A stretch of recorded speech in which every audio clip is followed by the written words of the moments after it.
TradingView alerts. What a boring topic, you might say. If you're manually watching the charts all day, waiting for that perfect setup, you've basically just become your own unpaid intern. They're not the flashiest thing, but they're a must have in your toolkit, and you need to understand how they work and what the best ways are to set them up because they are really powerful and they're free. Let's start off with the first section and we'll go into actually basic alert setup while I talk about some of these things. You can see your alerts by clicking this little clock icon on the right. This is important because most traders don't lose money because they suck at entries. They lose money because they're not at the screen when it matters. Let's say you think Bitcoin's going to retest this area. You can right click and you'll see the first item is add alert on Bitcoin at this price. It'll give you the automatic condition of price and crossing with the value of where your mouse was. You can hit create alert. The same thing works for indicators. So you can see I have this line drawn here. You can right click the line, add alert on trend line. Same thing. It'll give you a condition for price crossing this trend line. There's a bunch of different options in here. You can do only when crossing up, crossing down, greater than, less than, etc. That's the easiest way and the quickest way is basically to just right click on any of the stuff on the chart and you'll generally be able to set an alert for something at that level. Now, the more customizable way to set an alert is actually to go up here to the top nav, hit create alert, and then you'll get a bunch of different options. So you can go in here into condition. You can do the same thing with right clicking. This is just another way to get into this menu. So you can see you can choose volume, any of the indicators if they have alert conditions set, which we'll get into next. So let's say, for example, I want volume and I want it when it's less than something. Very straightforward, very easy. Now, it's important to note the trigger is also something you need to look at because generally what I suggest to people is use once per bar close. This alert will trigger every time the condition is met at bar close. This will basically avoid you getting alerts kind of inside of a wick or getting too many alerts. Once per minute and once per bar is generally very noisy. So either only once or once per bar close are the two best options. The other important thing to note here is on this alert, you can have an expiration. Now, depending on your plan, you can have an open-ended alert. Usually they expire a month out. So you'll have them open for a month.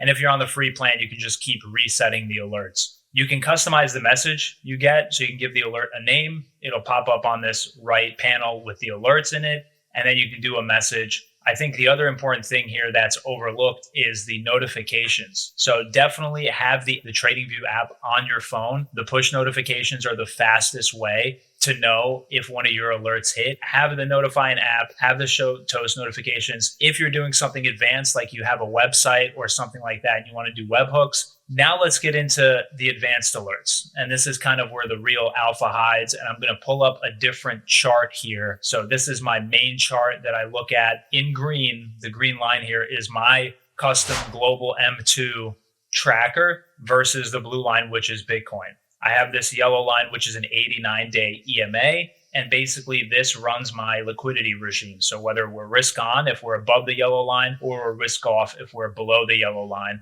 And what I want to do is set up custom alerts because you cannot do this unless you actually edit the PineScript code. Generally, the way to do this is you can go to the indicator here, click these two little brackets, and it'll pull up the actual code for the indicator. And then you can add what I'm about to show you now, which is this line. And it's called alert condition. That is the function you need to know. And you can give it basically a piece of logic. I give it a title and what I want the message to be. And now that I have these alert conditions set in the PineScript code, that'll allow me to right click the indicator, add an alert on it, and I'll have these two options: liquidity flip to risk on, liquidity flip to risk off. And I can set alerts based on my own custom logic that I want to track. You can do this for pretty much anything. And this is where it becomes really powerful once you start building a logic tree of alerts. So you might have flipping liquidity to risk off, and then you might have a volume decrease or increase alert. You might have a RSI overbought alert. You pair them all together, and that gives you a real good signal for your entry.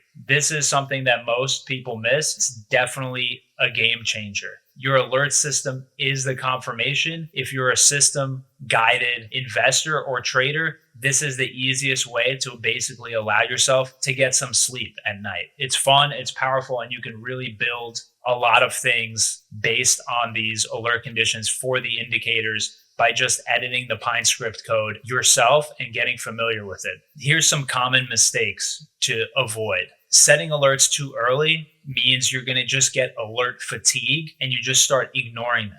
You want your alerts to be focused on what exactly you want to know or what action you want to take. Also, using every time on high frequency triggers is just pure chaos. You're going to get so many alerts, you're not even going to care about it. Generally go for only once. And then usually what I go for, especially for stuff like my indicator flipping risk on or risk off, is once per bar close. So I want actual confirmation that the bar closed below this line. It didn't just wick down and come right back up. Another important thing is to use alerts for price targets. So let's say you bought Bitcoin right here at 118K and you want to get out when this global liquidity line is peaking. You would right click, set an alert, create it. Now you have your exit. On the alert, change the message, right? Sell, whatever you need to do to make your life easier. That's the whole point of alerts, is to automate your system. If you learned something in this video, do yourself a favor, set 3 alerts right now that would have saved you from ruin last cycle. Then go outside and do whatever you got to do. Live your life. Let the alerts work. Let your thesis breathe. And stop treating trading like a full-time reaction simulator. Set up a system, set up your alerts to reflect what you want to get accomplished, and then enjoy the rest of your time. If you like this video, definitely consider giving my small, tiny channel a subscribe. I drop at least 3 videos a week. Thanks so much for sticking it out with me. If you made it this far, I really appreciate you being here with me. And as always, thanks for watching. I'll see you next time.